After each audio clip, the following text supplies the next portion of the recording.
Temperatures are dropping and streets could be slick by morning. We have everything you need to know for the weather and the roads. Plus, officials say an inmate crashed a prison truck and died, but his family claims that's not what happened. Hear what they have to say.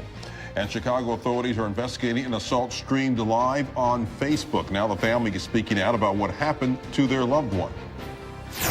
And the ingredients are coming together for a winter storm across the southeast. We got moisture moving in from the south. At the same time, Arctic air is plunging in from the north. Right now in Live IMAX 12, a lot of cloud cover out there and a few sprinkles down in South Mississippi, but we're going to see better coverage of the rain mixed in with sleet and snow as we go through the overnight hours and during the day tomorrow. Take a look at the temperature. It's now down to 37 degrees at the 10 o'clock hour. Winds coming in from the north. Those northerly winds will push those temperatures down as we go through the next several hours. This pink line, that's the freezing line through tomorrow morning, moving through the metro. Then as that rain shield moves in from the south, the northern fringe of it will begin to change over into a mix. We're talking about rain mixed in with sleet initially. And as we go through the day, it could get even worse from the metro and points south. Then by later in the afternoon, it could turn into snow before it comes to an end. I'll let you know how much we're expecting and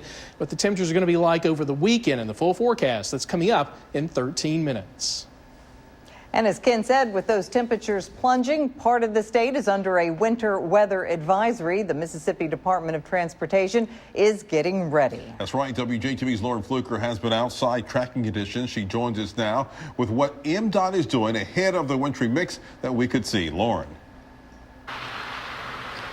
Byron, Melanie, the only fun thing about being outside now is that I get to play with our infrared thermometer. We're going to take a look at this thing. It's saying that the ground is somewhere in the 20s, and these are cold temperatures that MDOT has been tracking all day today, and they say now is the first time that they've been preparing for this winter weather since March of last year. It's the first week of the new year, and winter is rolling in. And for drivers in Mississippi, this could mean slick roads. This will be the first kind of event that we've had to deal with this winter season. But like I said, our crews are ready to go. They've got all their supplies and materials ready. Part of Mississippi is under a winter weather advisory with the chance of freezing rain, sleet, and light snow tonight into Friday morning. We're just kind of in a holding pattern, watching the weather. Our crews are on standby and ready to go if that weather does turn bad. But we're really not expecting anything any of this weather to affect the roads right now. Over in Meridian, roads were treated near the Welcome Center. Crews are testing out a new de-icing solution. But closer to home, no roads were treated. We can't do any pre-treatment of roads and bridges right now because of the rain in the Jackson area. If we did any kind of liquid pre-treatment on the roads, that would get washed away, and it wouldn't do anything for the traveling public. MDOT encourages drivers to adhere to speed limits and use caution when traveling overnight and into Friday morning. Pay attention to the weather, pay attention to changing weather patterns, be alert as if they're out on the road to, if they hit it. Bridges are going to ice over first if there is any ice, so the drivers need to be cautious of that.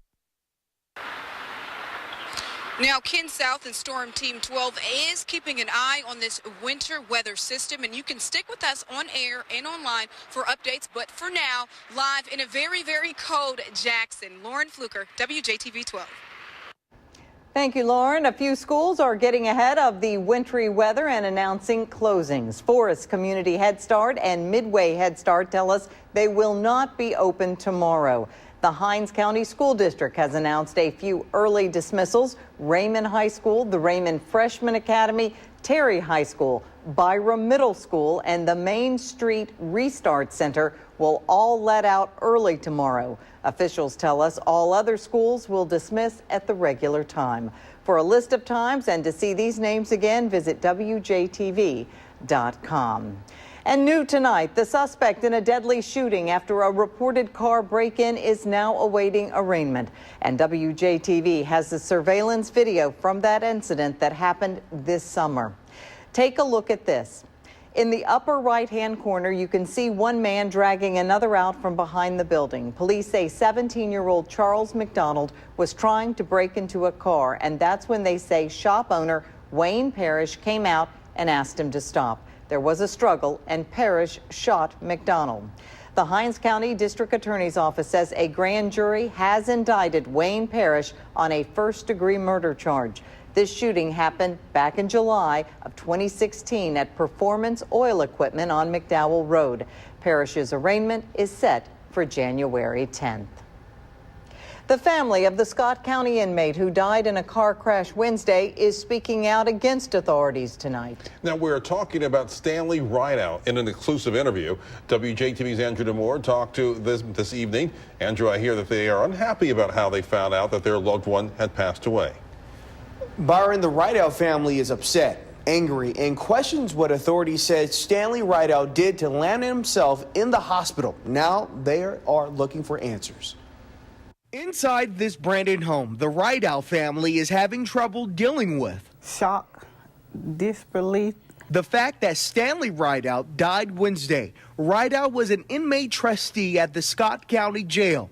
Authorities say he stole the keys to a county work truck New Year's Day and crashed it. Nobody called or said anything. Rideout's niece, Natasha Thompson, says an inside source was the first one to tell her her uncle was in the hospital. So she called the Scott County Jail to get answers and spoke to booking. When I started asking her about it, she was like, he was MDOC property, and they didn't have to contact us. They didn't have to tell us anything. That's when she told us that he had surgery Tuesday and that he was fine. I just don't understand how they can call somebody property when that was somebody's child. The family doesn't believe what authorities are saying about Rideout, telling me he had weekend release. He was coming home on weekend pass every other weekend. So weekend pass. Why would he have to escape and steal the vehicles when they let him come home on every other weekend? He did wrong.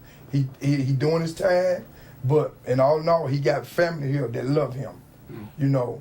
Like I said, the only thing we just want to do is just get to the bottom of this. We called and left messages for Scott County Sheriff Mike Lee. We have not heard back. Now, we also called the Department of Corrections. They tell me when an inmate dies, the chaplain calls the family. Well, the Rideout family says that didn't happen. We'll be sure to follow up with this story tomorrow. Byron? Thank you, Andrew. Well, Jackson police have now made a second arrest in the shooting that took a father's life Monday night. This is the top of another arrest that we brought you earlier today. Now 19-year-old Joshua Bogan is in custody. He is also known as Bebe. Officers arrested him and 19-year-old Jamonte Jackson in Hattiesburg. Jackson goes by Out West Tay. Police charged both men with capital murder and aggravated assault. Police accused the two men of shooting a father and a son on Center Street. Horatio Hunt Sr. died in that shooting. A gunshot injured his son, Horatio Hunt Jr. At last check, he is in stable condition. Well, the family of a mentally challenged young man who was kidnapped and beaten live on Facebook is speaking about the ordeal. 4 Chicago area people are now facing hate crime charges for that attack. A word of caution, some of the video you're about to see is disturbing. Now, this attack was shared live on Facebook. It shows the victim bound and gagged. Police say his parents dropped him off to meet his friend on New Year's Eve. That friend and 3 other suspects held the victim for 2 days, forcing him to drink from a toilet, kicking, choking, and cutting him. He was able to escape when a downstairs neighbor called the police, complaining of noise upstairs. Actions in that video are reprehensible. He's doing well as he could be at this time. Just happy he's home. Yeah. The suspects have been identified as 18-year-olds Jordan Hill, Tesfaye Cooper, Brittany Covington, and her 24-year-old sister, Tanisha. All 4 are charged with aggravated kidnapping, a hate crime, aggravated unlawful restraint, and battery with a deadly weapon. They are due in court Friday. Family and friends of the homicide victim left on the side of the road in Madison County gathered tonight for a vigil. We love you, Misha. This case has gained national attention after becoming the first transgender homicide of 2017. The coroner identified the victim as Amaria Caldwell, but friends say she goes by Misha Caldwell. Deputies found Caldwell's body at Idaho Road off of Yazoo City Road Wednesday afternoon. The victim has been described by friends as a kind person who didn't deserve this, and now they just want justice. He don't bother nobody. He quiet. He treat everybody right. I don't know why he did that. I'm hurt so bad. Oh, I'm so hurt. Oh. We have not gotten a response from the sheriff's department, so there is still a lot that we don't know, but we do know that Caldwell was shot. Hinds County deputies make a traffic stop and end up seizing $20,000 worth of marijuana. Authorities pulled over Thaddeus Jackson and Christopher Tootin yesterday. They were on I-20 near Edwards. The deputies found the drugs in the trunk while searching the car. The two men had 8 pounds of marijuana. They are now facing charges for trafficking of a controlled substance. One day after a mistrial is declared in the case of Hinds County DA Robert Smith, we are learning more about what could happen going forward. The mistrial was declared when jurors said they couldn't reach a verdict, but the court was thrown for a loop when a note from the jury indicated a juror knew DA Smith.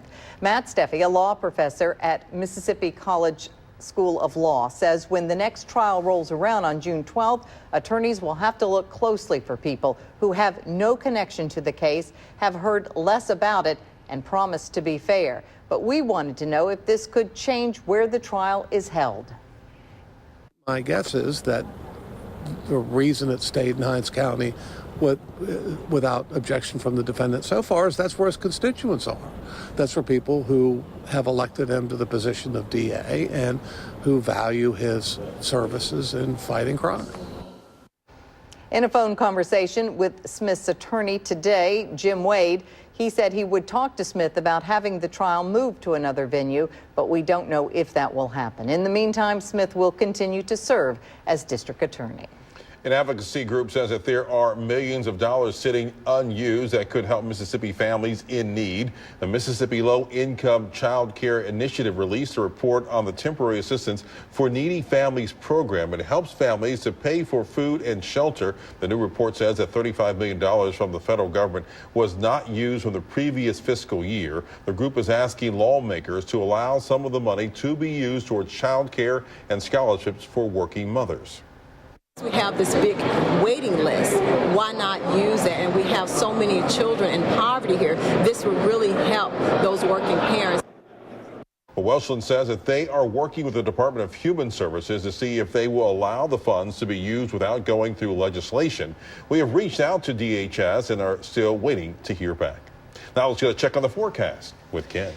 Well, the area covered under the winter weather advisory has been expanding today. We've added some counties just to our northwest in the southern delta, also over in the eastern part of the state. So almost all of central and south Mississippi will be under this advisory from 6 a.m. tomorrow right through midnight tomorrow night. I'll let you know how much we are expecting in the time frame of that wintry mix as we go through the day tomorrow. That's in the forecast up next. You're watching WJTV 12.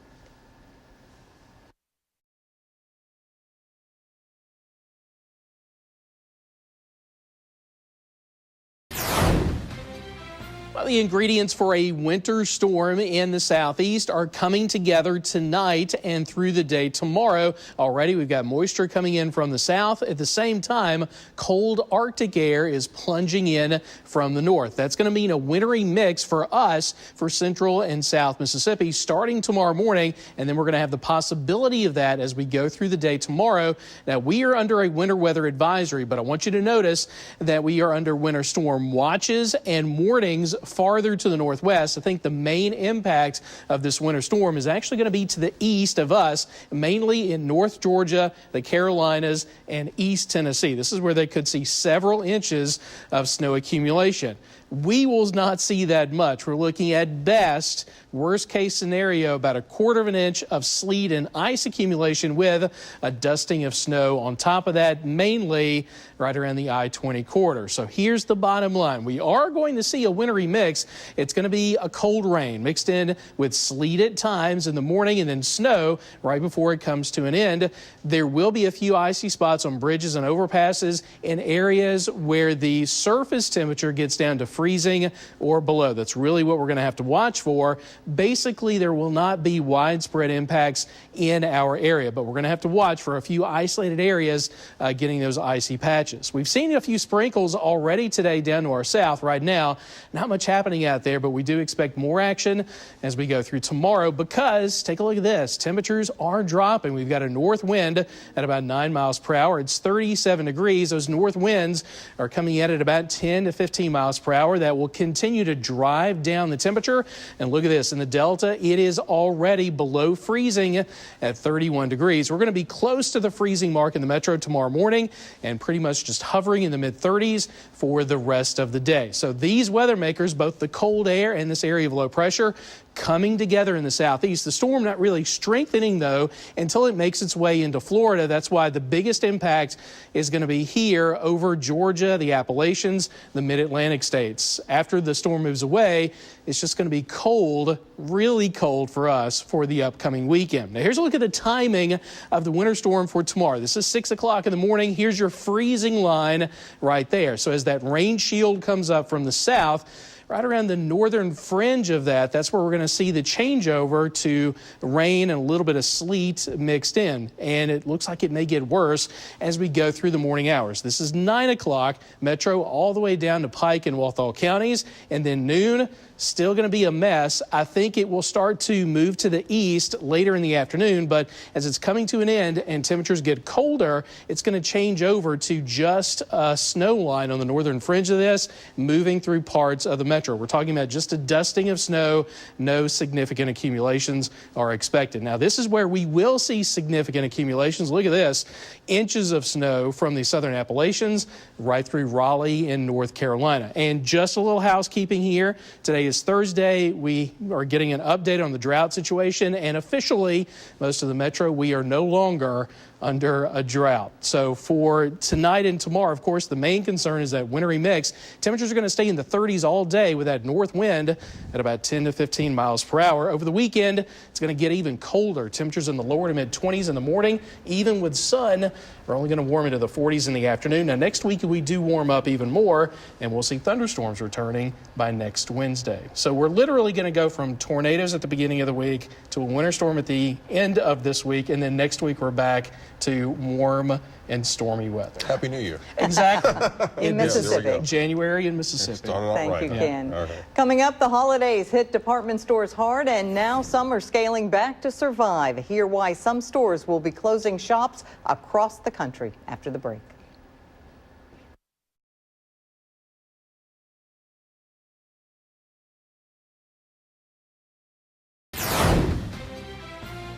Retailers rang up record sales online over the holidays, nearly $92 billion. That's up 11% from 2015. But it was a different story for the department stores, and many are now closing. Macy's is leading the charge. The nation's largest department store announced it will close 100 stores and shed 10,000 jobs. Sears Holding is shuttering more than 100 Kmart and Sears stores, Office Depot 450 stores, and a dozen more like Aeropostale, American Eagle, and Children's Place have all announced more than 100 stores will close by the end of 2017. Not as nimble, they can't change as quickly, they're not technology first companies, and so they're starting to reevaluate and restructure, and some going out of business, but they need to deliver something different to consumers now. While the retail industry had a strong year overall, online shopping was the driving factor, with holiday shopping jumping 17% from the year before.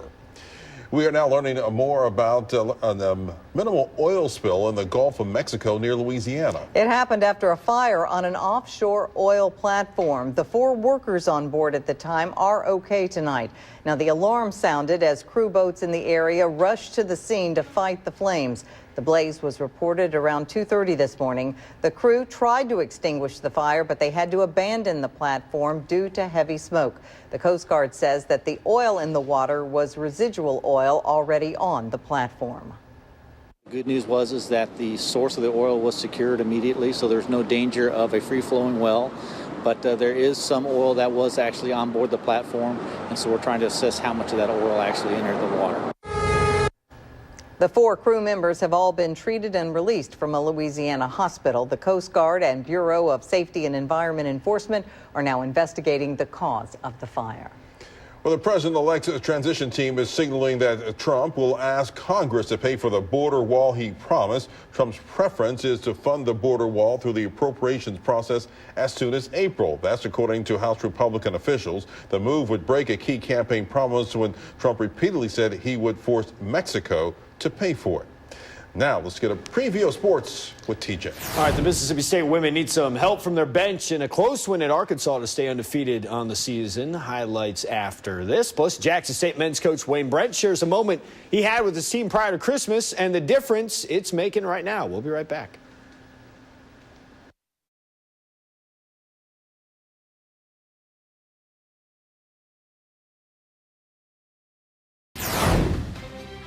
Well, ranked 4th in the nation, the Mississippi State women's basketball team is ranked the highest it's ever been in program history. A win tonight over Arkansas would help the Lady Bulldogs remain one of 3 undefeated teams in the top 25. To Fayetteville we go. MSU swept the season series from the Razorbacks last season.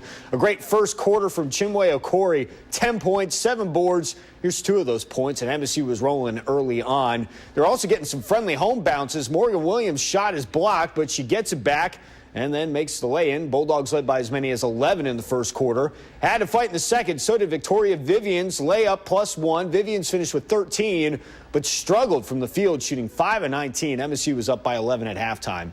The Razorbacks came back in the third, and this is a lone-made basket in the third from MSU. On the break, William fake pass to the rim for 2.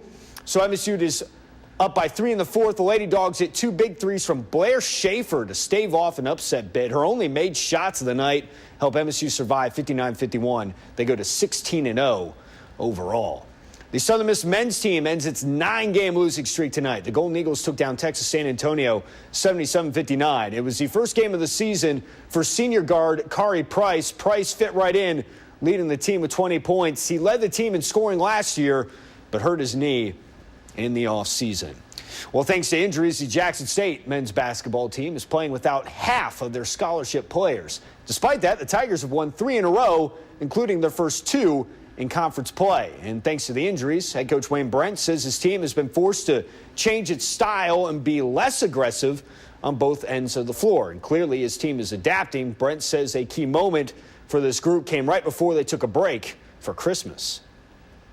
We just had a meeting with them. We told them if they didn't trust the coaches, just don't come back after Christmas. And I thought every kid came in there and honestly said, Coach, I want to be on this team. I want to play. And that was the meeting that we had, which I felt like changed the team, because I brought them in. I told them, this is all we got. We got 5 or 6 guys that's injured. You're going to have to play. You don't have to look over your shoulder. And when you come back from Christmas, you got to be a different player.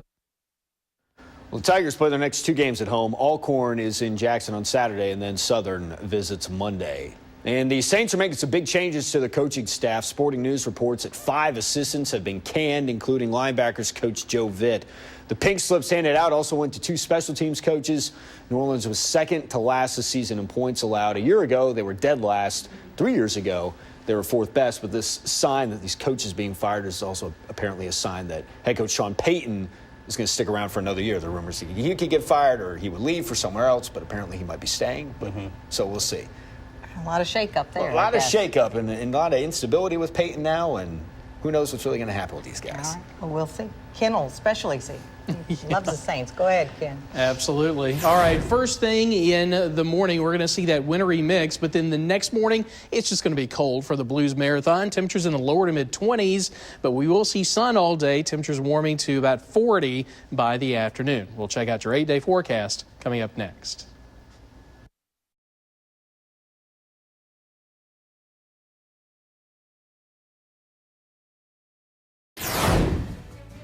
Well, the next 3 days will pretty much be our winter 2017. Look how cold it's going to be. 30s and 40s, even 20s in the morning Saturday and Sunday. We warm up next week and we'll bring back a chance of storms next Wednesday. All right. Thank you, Ken, and thank you for joining us tonight. Make it a good night, everyone.